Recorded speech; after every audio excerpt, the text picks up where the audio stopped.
नमस्कार। आज जानने के लिए तैयार हैं एक रेलवे स्टॉक के बारे में। और ये रेलवे स्टॉक के बारे में लगता है अक्सर लोग जानते होंगे।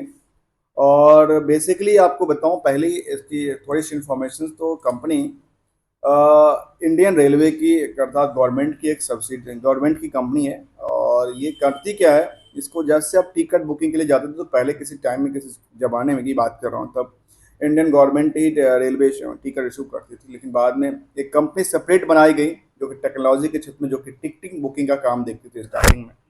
बाद में देखा गया तो उनके पास सारा काम रेलवे से जुड़ी सारे काम धीरे धीरे मिलने लगे, चाहे वो कैटरिंग का सर्विसेज हो, सिक्योरिटीज का हो, बाकी सारी चीज़ों को लेकर के। और उसके बाद और सारा प्लान निकल के जहाँ पे बुकिंग के साथ साथ ये आजकल नया देखने के लिए बस बुकिंग भी करती है, देखने को आती है flight booking, hotels booking, holidays.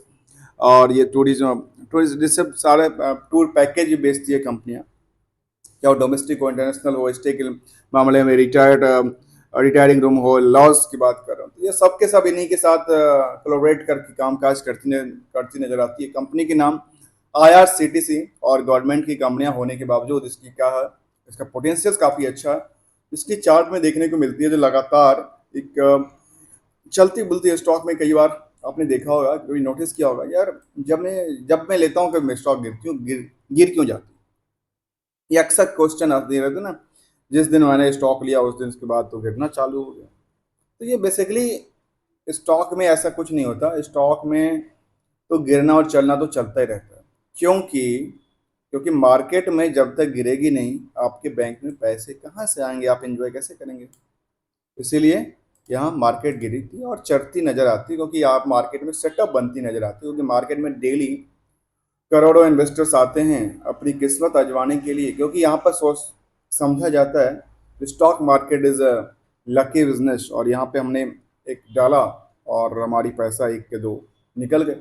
फिर ऐसा तो हकीकत में है या नहीं है, यदि आप इन्वेस्टर हैं या ट्रेडर्स हैं इसको समझ सकते हैं।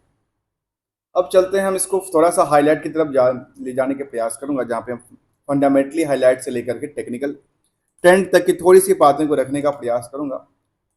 तो सबसे पहले चलते हैं कंपनी के इन्फॉर्मेशन तरफ। और कंपनी इन्फॉर्मेशन क्या देती है, हम क्या क्या करते हैं, कंपनी के क्या है पोटेंशियल्स मार्केट को लेकर के, इसी के बारे में जानते हैं, समझते हैं कंपनी के बारे में।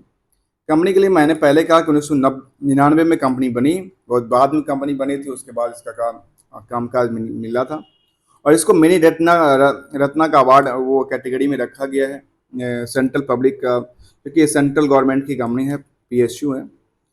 कहते हैं authorise by the Indian governments to provide online railway ticket, caterings services and package drinking water.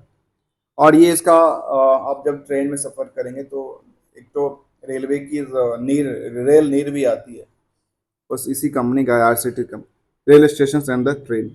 और ये सारे के सारे सर्विस कहाँ प्रोवाइड करती है, रेलवे पे और रेलवे के स्टेशनों पे कामकाज करती नजर आती है।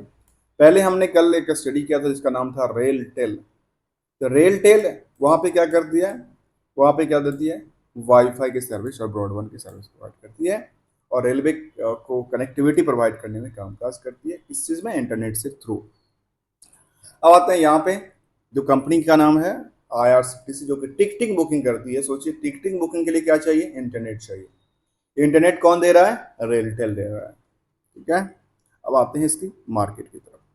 सबसे पहले बात करते हैं इसकी प्राइस टू बुक वैल्यू की। किसी स्टॉक में आपने देखा कि 1 रुपये की बुक वैल्यू और 25% का जंप, 25% का नहीं, 25 टाइम्स का, अर्थात 2500% का जंप देखा है। नहीं देखा तो यहाँ पे देखते हैं। Book value is the only 40 rupees, stock price is the 1010 रुपये के आसपास, इंट्रेंसिक वैल्यू 328 के आसपास। कंपनी के पास कोई डेट्स नहीं है, कंपनी कभी लोन ज़्यादा नहीं लिया है, करंट रेशियो भी ज़्यादा नहीं है, 1.95 के आसपास। इंडस्ट्रियल के पी की बात करें तो इंडस्ट्रियल पी निकल के आता है इंडस्ट्रीज की पी की तरफ 70%। और सेम स्टॉक को पी भी मतलब जितना भी इंडस्ट्रीज परफॉर्मेंस करती नजर आती है उसमें सेम भागीदारी इस कंपनी का निकल के आती है, जो कि एक पोटेंशियल रखा गया है। यदि इस सेक्टर वाइज इतना परफॉर्मेंस करेगा, इस सेक्टर में 70% का पोटेंशियल है, तो इस स्टॉक में भी 70% का पोटेंशियल निकल के आती है। अब आते हैं अगला पार्ट्स में। अगले पार्ट्स में क्या है, 53% की आरओसी, आरओई की बात करें तो 40% के आसपास, ईपीएस की बात करें तो 13 के आसपास। डिविडेंड पेइंग कंपनी है, लेकिन डिविडेंड बहुत ज़्यादा नहीं देती है, 90 केवल 0.54% के आसपास निकल के आती है। और फेस वैल्यू इन सब के पीछे पीछे कितना निकल के आती है, केवल और केवल 10 रुपये की निकल के आती है। अब आते हैं हम अगला स्टेप, जहाँ पे कंपनी के प्रमोटर्स अर्थात गवर्नमेंट के पास होल्डिंग कितनी है, 62। सोचिए 62% होल्डिंग अपनी बिकवाली कितने पे करती है पता है?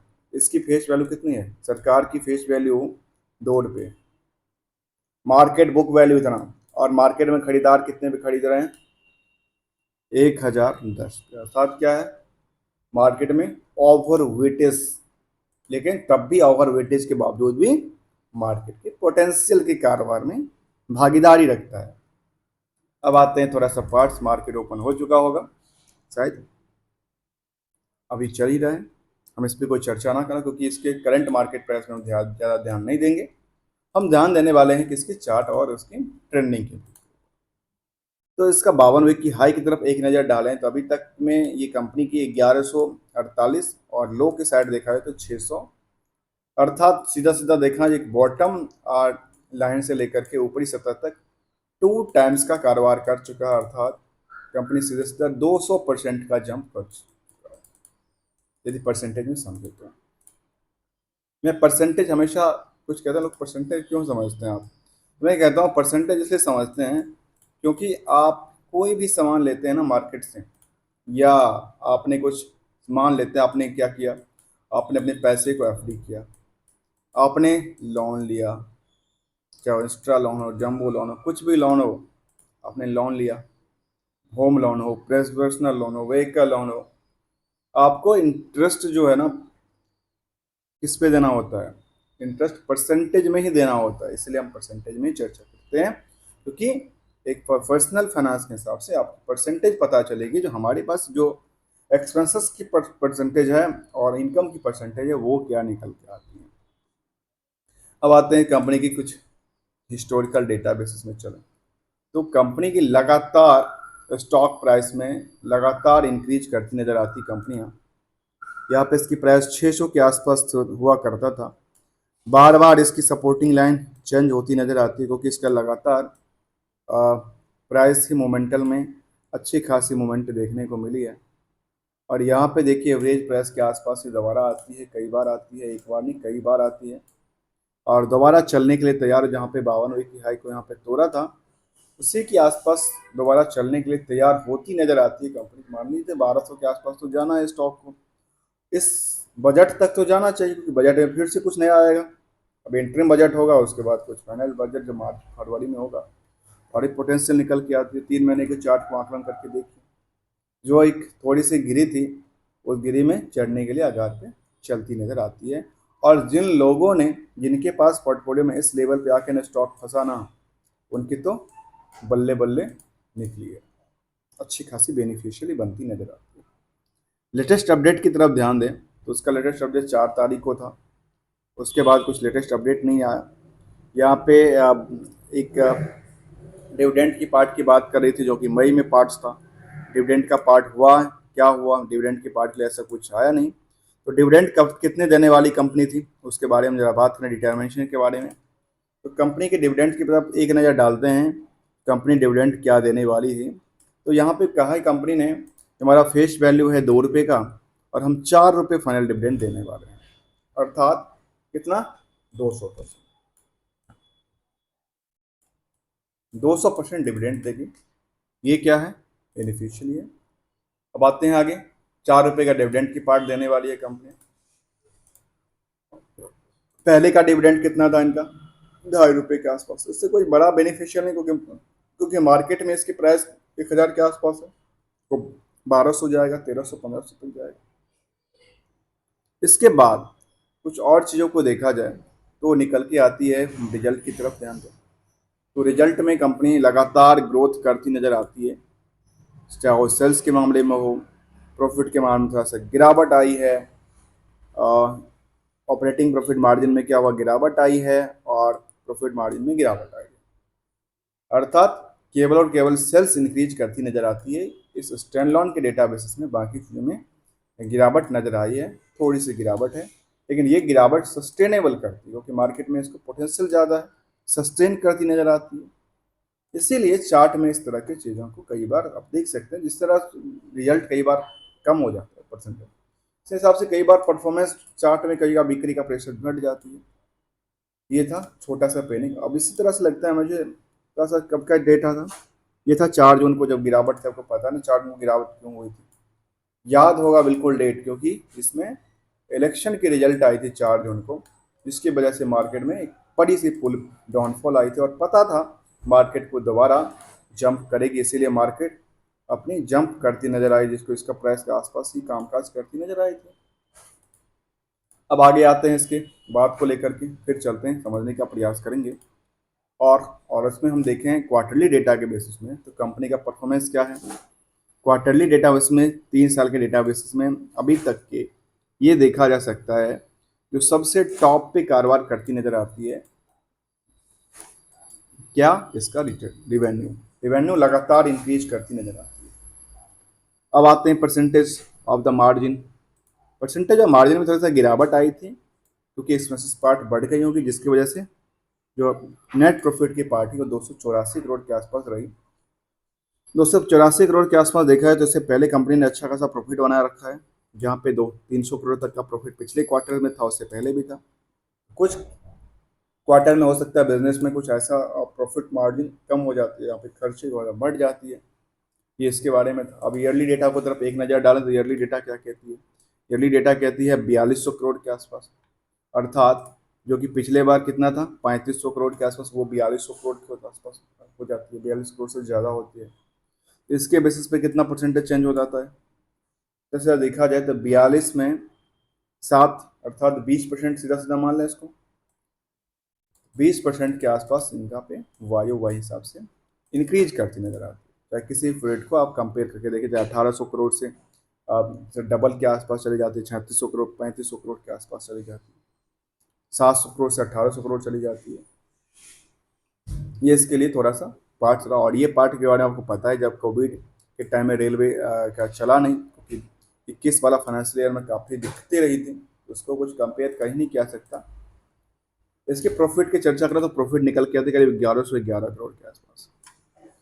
इससे पहले इसमें कभी भी इस तरह के प्रॉफिट निकल के नहीं आता। तब ये पोटेंशियल अपनी सस्टेन करती नजर आती है, जो हमारा प्रॉफिट अच्छा खासा निकलती नजर आती है, और हम मार्केट में अपनी सर्विसेज के लाइन में अच्छे खासे ग्रो लेवल को देखते नजर आते हैं। अब आते हैं इसका हिस्टोरिकल डेटा के, कुछ हिस्टोरिकल डेटा को बैकग्राउंड लें तो सेल्स ग्रोथ इनका अच्छा खासा जंप करती नजर आती है। लगातार सेल्स ग्रोथ में आप 3 साल में 77% तक का जंप किया। और ये 3 साल का डेटा क्यों पता है, वो कोविड के बाद का डेटा है, इसलिए 70% का डेटा निकल के आता है।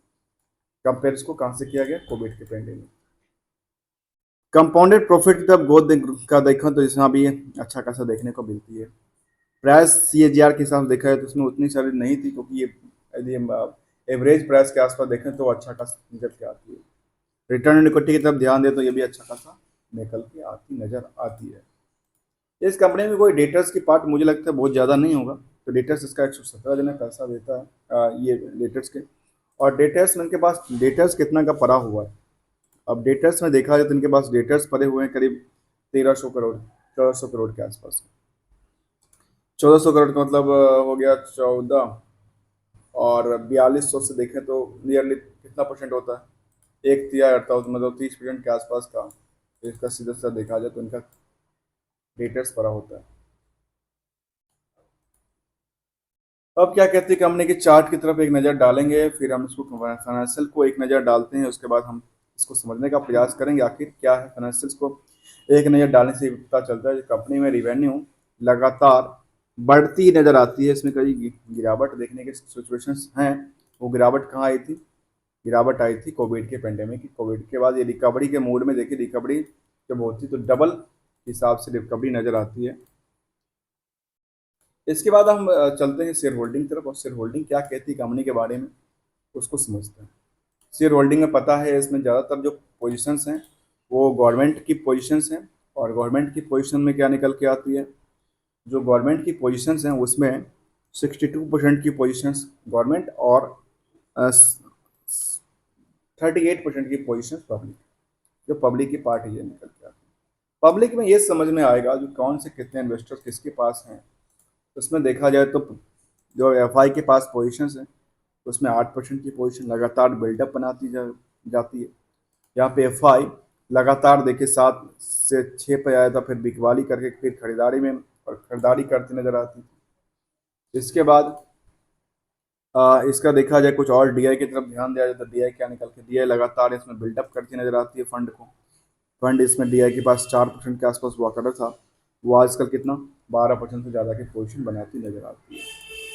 इसके बाद क्या निकल के आती है, अ, इसके बाद देखा जाए तो पब्लिक के पास जो पोजीशन थी 16% के आसपास रही। यहाँ पे गवर्नमेंट ने भी अपनी पोजीशन को बेचा था, ऐसा नहीं बेचा था। यहाँ पे 22 के बाद, सितंबर 22 के बाद देखें तो 5% की पोजीशन उन्होंने क्या किया, बिकवाली कर दिया था। और इससे पहले देखा जाए हिस्टोरिकल डेटा बेसिस में, ईयरली बेसिस में तो क्या हुआ था, इनके पास पोजीशंस जो है वो 20 में 87% के आसपास था। उस टाइम पर उन्होंने 20% की पोजीशन को हल्का किया। उसके बाद हम्म ठीक, उसके बाद देखा जाए मार्च में 67% के आसपास, और मार्च के बाद थोड़ा सा और बिकवाली करते हुए 62% के आसपास का निकल के।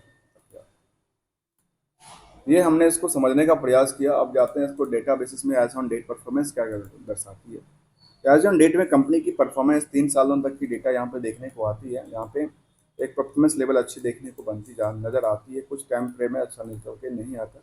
इसके पीएस कंपनी तरफ ध्यान देंगे तो थॉमस कुक आती है, इजी माइट्रिप आती है, यात्रा डॉट कॉम आती है। हम इसका भी कभी स्टडी करने का प्रयास करेंगे, सबकी पोटेंशियल को समझने का प्रयास करेंगे। मार्केट में सबसे ज़्यादा पोटेंशियल किसका है, क्या गवर्नमेंट सेक्टर अच्छी परफॉर्मेंस करती नजर आ रही है, क्योंकि गवर्नमेंट सेक्टर को क्या मिलता है, काफ़ी सारे प्लान्स मिल जाते हैं गवर्नमेंट की तरफ से, कुछ रिलैक्सेशन मिल जाती है, प्राइवेट कंपनी को नहीं मिल पाती है। लेकिन हम इसको कंपेयर करने का प्रयास करेंगे किसकी परफॉर्मेंस कितनी अच्छी नज़र आती है अपने अगले वीडियो के अंदर। और चार्ट में देखा जा सकता है, चार्ट में क्या हो गया, चार्ट में लगातार स्टेबल के आसपास कामकाज करती नजर आती है। यहाँ से मार्केट दोबारा ऊपरी सतह के लिए चलने के लिए तैयार होने के लिए कामकाज करती नजर आती है। कंपनी का नाम था आईआरसीटीसी, और हमने समझने का प्रयास किया आईआरसीटीसी के बारे में। इसके में एक बल्क डील की यहाँ पे एक ऑप्शन है बल्क डील के लिए, तो आप जिस पे जाकर के बल्क डील और सारी चीज़ को देख सकते हैं। यहाँ पे लेटेस्ट किस डेट को लेटेस्ट बल्क डील हुआ था वहाँ पे अपडेटेड निकल के आती, चाहे वो 19 यहाँ पे ब्लॉक डील में देखा जाए तो ब्लॉक डील में कुछ है नहीं। इसकी कुछ ड्यू डिलीजेंस की तरफ ध्यान दिया जाए, ड्यू डिलीजेंस में क्या निकल के आती है, इनके पास मार्च 23 के बाद कुछ ड्यू डिलीजेंस निकल के नहीं आती है। Thank you so much for joining here. हम बात करते हैं आईआरसीटीसी के बारे में। वीडियो अच्छा लगे तो लाइक शेयर सब्सक्राइब करना ना भूलना। Thank you so much.